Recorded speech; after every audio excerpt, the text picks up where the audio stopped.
வணக்கம் மற்றும் மேக்கப்பிற்கான கிளைன் டிரேப்பிங் மற்றும் ஸ்கின் அனாலிசிஸ் செய்யும் அமர்வுக்கு வரவேற்கிறோம். இந்த அமர்வின் நோக்கங்களை பார்ப்போம். அமர்வின் முடிவில் நீங்கள் மேக்கப்பிற்காக கிளைன் டிராப்பிங் மற்றும் ஸ்கின் அனாலிசிஸ் செய்ய முடியும். முதலில் டிரேப்பிங் என்றால் என்ன என்று தெரிந்து கொள்வோம். டிரேப்பிங் என்பது வாடிக்கையாளர் சேவைகளை பெறுவதற்கு முன்பு அவரது மேல் உடலை சுற்றி ஒரு கேப்பை வைப்பது. டிரேப்பிங்கின் நோக்கம் மற்றும் முக்கியத்துவம் என்ன? வாடிக்கையாளர்களின் ஆறுதல் மற்றும் பாதுகாப்பு ஒரு வரவேற்புரையின் முதன்மையான முன்னுரிமை மற்றும் அழகு சாதன சேவைகளின் போது எப்பொழுதும் கருத்தில் கொள்ளப்பட வேண்டும். டிரேப்பிங் திரைசீலை வாடிக்கையாளரை தொற்று மற்றும் தொற்று நோயிலிருந்து பாதுகாக்கவும் வாடிக்கையாளர்களின் ஆடைகளை பாதுகாக்கவும் உதவுகிறது.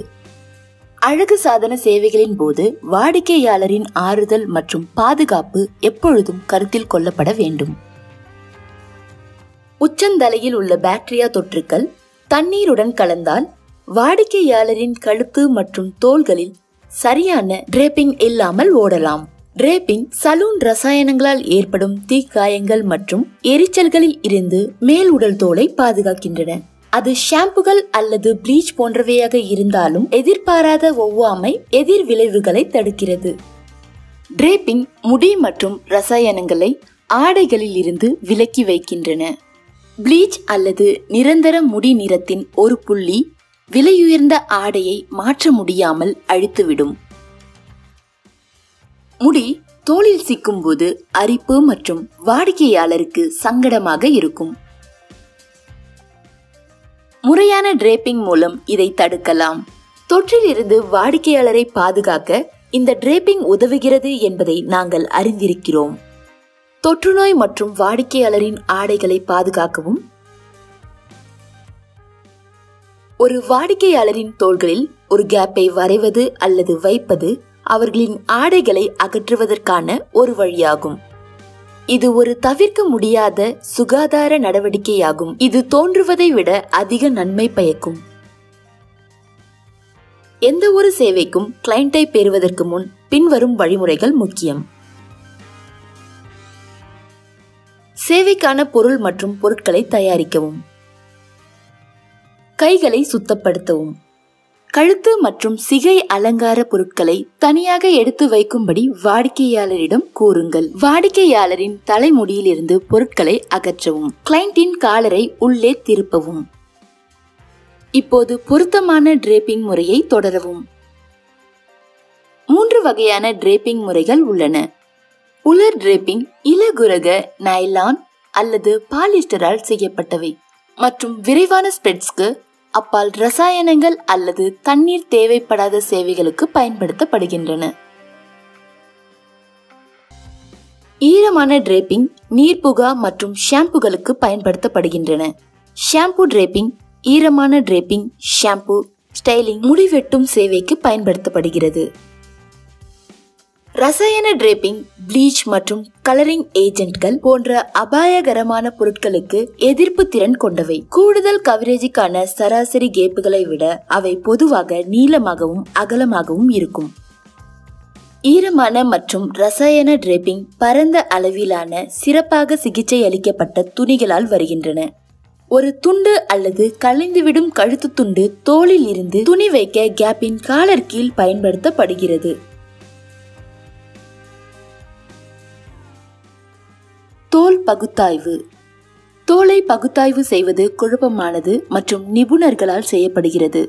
ஆனால் சருமத்தின் வகையை புரிந்து கொள்வது அதை நன்றாக கவனித்துக் கொள்வதை எளிதாக்கும். ஒரு கலைஞன் எப்படி தன் கலையை உலகுக்கு வழங்குகிறானோ அதை போலவே தோலுக்கு ஒரு கேன்வாஸ் ஆகும். அது பார்வையாளர்களுக்கு உங்கள் அழகை காட்டுகிறது. தோல் 5 வெவ்வேறு வகைகளாக பிரிக்கப்பட்டுள்ளது. அவைகள் சாதாரண சருமம், உலர்ந்த சருமம், எண்ணெய் சருமம், கூட்டு சருமம், உணர்திறன் வாய்ந்த சருமம். இப்போது ஒவ்வொரு வகையையும் பற்றி அறிந்து கொள்வோம்.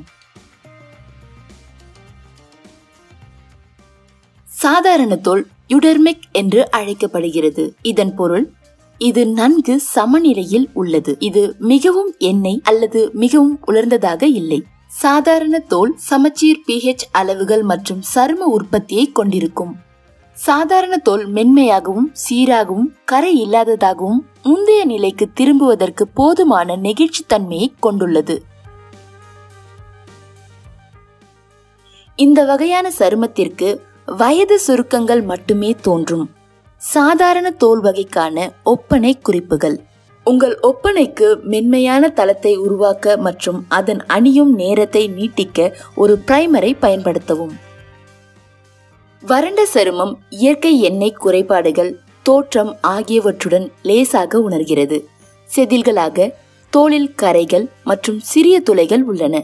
வறண்ட சருமத்திற்கான இன்னும் சில மேக்கப் குறிப்புகள் இங்கே உள்ளன.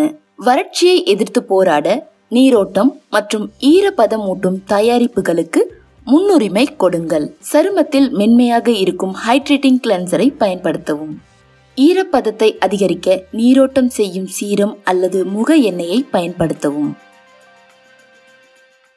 எண்ணெய் சருமமானது கரும்புள்ளிகள், முகப்பரு மற்றும் விரிவாக்கப்பட்ட துளைகள் போன்ற பிரச்சனைகளுடன் தடிமனாகவும் கரடுமுரடாகவும் இருக்கும். அதிகப்படியான செபாசியஸ் சுரப்பிகள் காரணமாக தேவைக்கு அதிகமாக எண்ணெய் உற்பத்தி செய்யப்படுகிறது. எண்ணெய் சருமம் பளபளப்பாக இருக்கும் வழக்கமான சுத்திகரிப்பு காரணமாக எண்ணெய் பசை சருமத்திற்கான இன்னும் சில மேக்கப் டிப்ஸ்கள் இங்கே.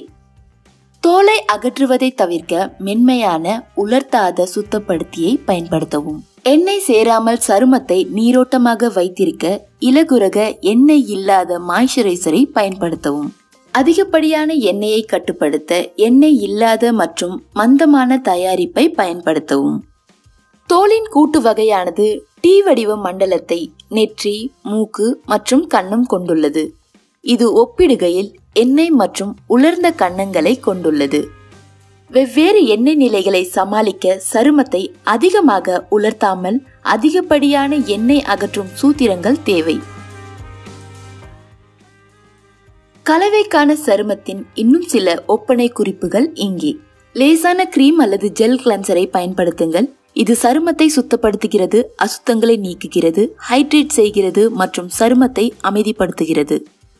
டி மண்டலத்தை மேம்படுத்தும் மற்றும் முகத்தின் மற்ற பகுதிகளை ஹைட்ரேட் செய்யும் சீரம் மற்றும் சிகிச்சைகளை பயன்படுத்துங்கள்.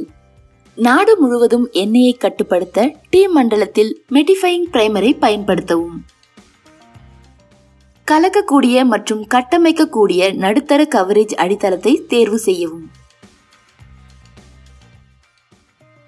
உணர்திறன் வாய்ந்த தோல் சிவப்பு புள்ளிகள் மற்றும் துளைகளுடன் மென்மையானது. இது அரிப்பு, சிவத்தல் மற்றும் எரியும் வாய்ப்புகள் மற்றும் சூரிய ஒளியில் இருந்து பாதுகாக்க ஒரு சன்ஸ்கிரீன் பயன்படுத்தலாம். இந்த வகை சருமத்திற்கு இந்த சிக்கல்களை எதிர்த்து போராடும் பொருட்களின் கலவை தேவைப்படுகிறது.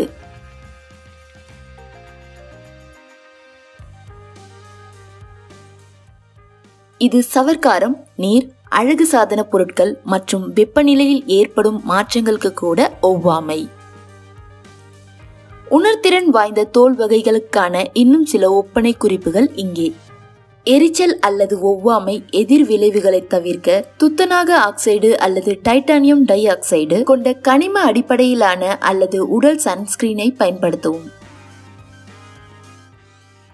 நாடு முழுவதும் குளிர்ச்சியான முகமூடு பனி அல்லது டோனரை பயன்படுத்தி உங்கள் சருமத்தை ஆற்றவும் புதுப்பிக்கவும்.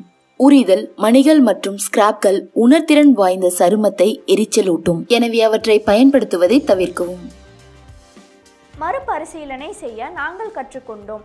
கிளையன்ட் டிரேப்பிங்கை செய்யுங்கள். வாடிக்கையாளரின் ஆறுதல் மற்றும் பாதுகாப்பு, அத்துடன் தொற்று அல்லது ஒவ்வாமைகள் மற்றும் ஆடைகள் கரைபடுவதிலிருந்து சருமத்தை பாதுகாத்தல் ஆகியவை அடங்கும்.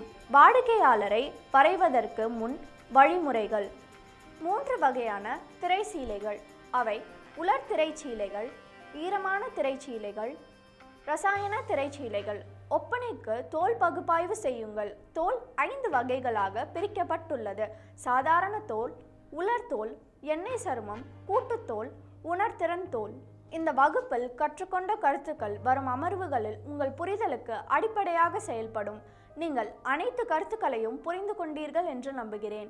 இது இந்த அமர்வின் முடிவுக்கு நம்மை கொண்டு வருகிறது.